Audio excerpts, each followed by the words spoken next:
Poetry performer born in Durham, North Carolina, and raised by his Japanese immigrant parents. His skills have earned him the spot as one of the top young spoken word artists, making him the youngest National Poetry Slam champion in 2014 at 24 years of age. Is that right? Really, 24?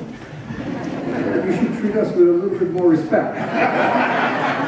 As a spoken word performer, he has had the opportunity to share his talent in over 40 American cities and 5 European countries, and was featured at the White House Initiative on Asian American and Pacific Islanders, all in hopes to inspire audiences to reflect on their own experiences and identities. G is an advocate for youth empowerment in facilitating writing and performance workshops in DC public schools and through the nonprofit organization Splits This Rock. And he's also a coach of the Georgetown Collegiate Slam Poetry team. Please welcome G.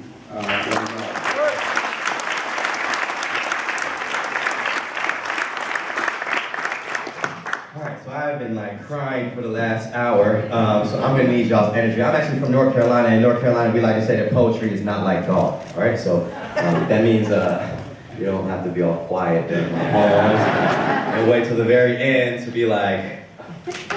So if you hear anything you like during the poem, please feel free to make as much noise during the poem. Poetry is a very interactive art form. This should be like a conversation between you and I, so the more energy you're able to give to me, the more I'm able to reciprocate back to y'all. Cool? Yeah.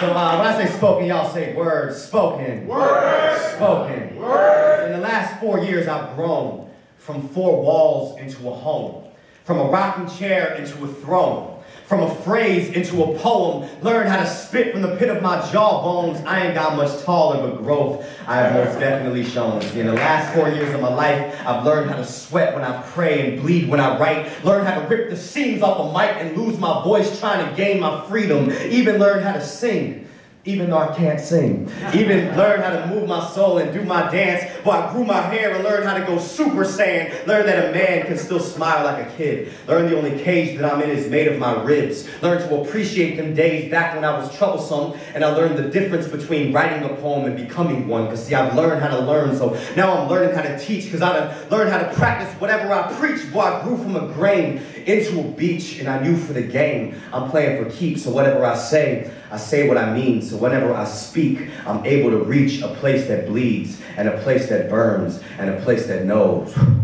I got a lot more. Yeah. How y'all feeling tonight? Feeling good?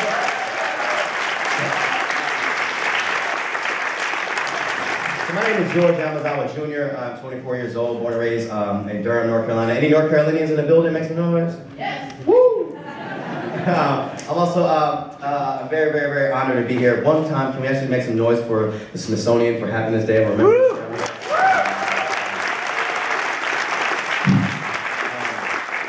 So when I was in high school, I took a minority studies class, and in that class I had to read this book called West of Kabul, East of New York. And it was written by Tamim Ansari, who's a Muslim American writer. And in this book, there was one point where he started to talk about 9/11 and how Middle Eastern and Muslim Americans were treated and discriminated during this time.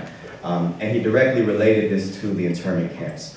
And that was the first time in my life I had ever felt anything. I had felt a genuine sadness from the internment camps. Growing up, I never really heard about these things much. And so there was a huge disconnect from these issues. And my parents, and I think through this, and in the book also there's another quote that says, growing up bicultural in America is like straddling a crack in the earth. And that's always stuck with me to this day. And for me, it's always, I wouldn't say being distracted, but trying to find myself in America through hip hop or through assimilation and not having an Asian American or Japanese American community in North Carolina. I never really learned about these things. And so poetry and art has been my way of exploring through my own self-identity. And I think what's most important about this moment for me right now is this connection between my generation and the ones that were before me, and how we're gonna bridge these communities in order to move forward.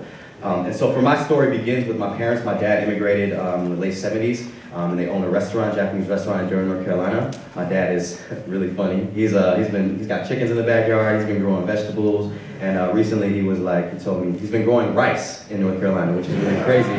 I don't think North Carolina has the best conditions for like riceage. So he was like, Georgie, all in North Carolina, I am the only one growing rice.